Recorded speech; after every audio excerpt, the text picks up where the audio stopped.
Good morning, students. This is video 36, part 2 of chapter 6, Metals and Non-Metals for class 7. Non-metals, in contrast to metals, are not known for strength. Means they are not hard, they are soft. Out of 24 non-metals, 12 are solids. Examples are like carbon, phosphorus, sulfur, iodine. One is liquid, that is bromine, and 11 are gases. Examples are like hydrogen, nitrogen, oxygen, fluorine, chlorine, helium, neon, and argon. Just as we studied the properties of metals, now we will study the general properties of non-metals. But before doing this topic, note down properties of non-metals are totally different from that of metals. And this you can see in the very first property here. Solid non-metals are non-lustrous. Means solid non-metals are not shiny. They have dull looking surface. Examples we have like carbon, which is black in color, phosphorus and sulfur. All are non-metals and all are dull looking solids. Exception we have graphite, a form of carbon, and iodine are lustrous solids, means they have shiny surface. Second property is solid non-metals are not hard, means they are soft and have low tensile strength. Phosphorus and sulfur are non-metals which are soft solids. Exception is there in case of diamond. Diamond and graphite are two forms of carbon. Underline. Diamond and graphite are two forms of carbon and diamond is the hardest solid. Diamond is the hardest solid. Third property, non-metals are non-sonorous. Means non-metals do not produce sound or a clink when struck against a hard object. For example, coal, which is composed of carbon, when struck with hard object like table, it do not produce sound. So we can say non-metals are non-sonorous. Fourth property, non-metals have low densities. Example, phosphorus, that is white phosphorus, density is 1.82 gram per centimeter cube. Sulfur 2.07 gram per centimeter cube. Graphite, form of carbon, 2.25 gram per centimeter cube. Diamond, form of carbon, 3.52 gram per centimeter cube. Again, exception is there in case of liquid non-metal, that is bromine.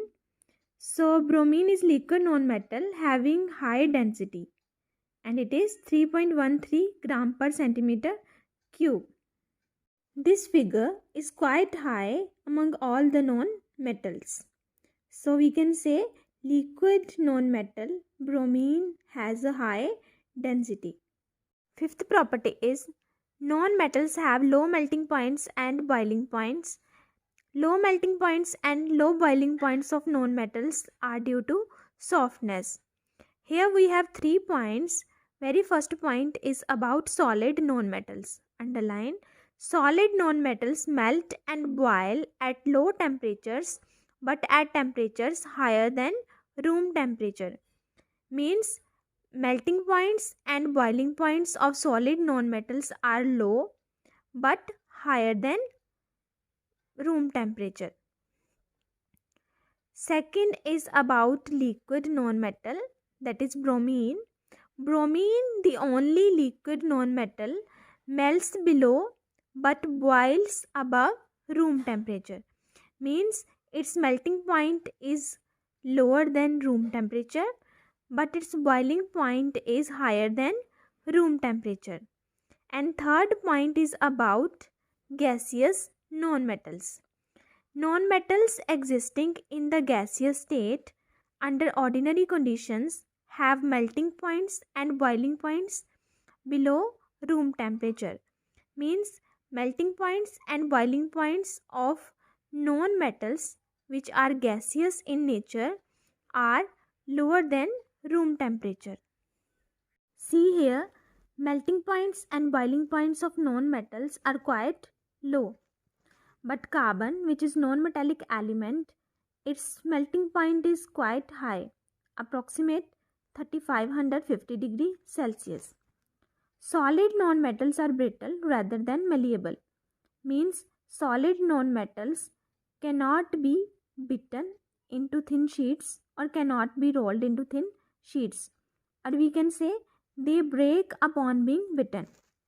Solid non-metals are non-ductile, means they cannot be drawn into wires or they cannot be bent. Non-metals are bad conductors of heat, means they do not conduct heat. Non-metals are bad conductors of electricity, means they do not conduct electricity. For example, phosphorus, sulfur, bromine are non-metals and are bad conductors of electricity. Graphite is a form of carbon and is a good conductor of electricity. So there is exception in case of graphite. Graphite is a good conductor of electricity. Now students, you are able to distinguish between metals and non-metals on the basis of their general properties. And for this, we have one activity. Collect some household articles made of aluminium, iron and copper and a piece of coal and examine their properties as follows. As we know that aluminium, iron and copper are metals and coal is a non-metal. So first one we have to see that hard or soft to touch. You can see aluminium, iron and copper all are hard, but coal is soft to touch. Then lustrous, aluminium, iron and copper all are lustrous while coal is non-lustrous. So aluminium, iron and copper all are hard and lustrous and coal is soft and non-lustrous. Next property to examine is sonorous or non-sonorous. For this, we will take an object and we will drop that object from short height, or we will strike that object with hard object and hear the sound. If sound produced is a clink, then it is sonorous, and if it is a flat sound, then it will be non-sonorous. Metals are sonorous and non-metals are non-sonorous. Malleable or non-malleable. Here we will take an object and we will beat that object with a hammer, and if it gets flattened, then it is malleable, means made up of metal, and if it breaks upon being beaten, then it is non-malleable, means made up of non-metal. Fifth one, ductile or non-ductile. Here we try to bend that object, and if it bends, then it is ductile and made up of metal, and if it does not bends, then it is non-ductile and made up of non-metal. Good or bad conductor of heat. For this, take hot water in a container and hold one end of the object in your hand and dip the other end into the hot water. The material of the object is a conductor of heat if you feel that the end in your hand become warm. For example, metallic spoon, and is non-conductor of heat if the end in your hand do not become warm, like wooden scale. Good or bad conductor of electricity. For this, take one battery, one bulb and connecting wires. First of all, connect one end of the battery with bulb, and in between the second end of battery and bulb, first of all insert metallic key, and then in second case insert piece of coal, and you will see that in case of metallic key bulb will glow, and in case of non-metallic piece of coal bulb will not glow. This is because metals are good conductors of electricity and non-metals are bad conductors of electricity. And there is a completion of circuit, and here circuit is not completed, and hence this bulb will not glow. Now take a small pencil and sharpen it from both the ends and insert it in between the battery and bulb, and you will see that bulb will glow. This is because the lead of the pencil here, the lead of the pencil is made up of mixture of clay and graphite. Clay and graphite. And we know that graphite is a good conductor of electricity. Graphite is a form of carbon and is a good conductor of electricity. Now we will conclude that aluminium, iron and copper are metals because they are malleable, ductile, they can conduct electricity as well as heat, whereas carbon, that is a piece of coal, is a non-metal.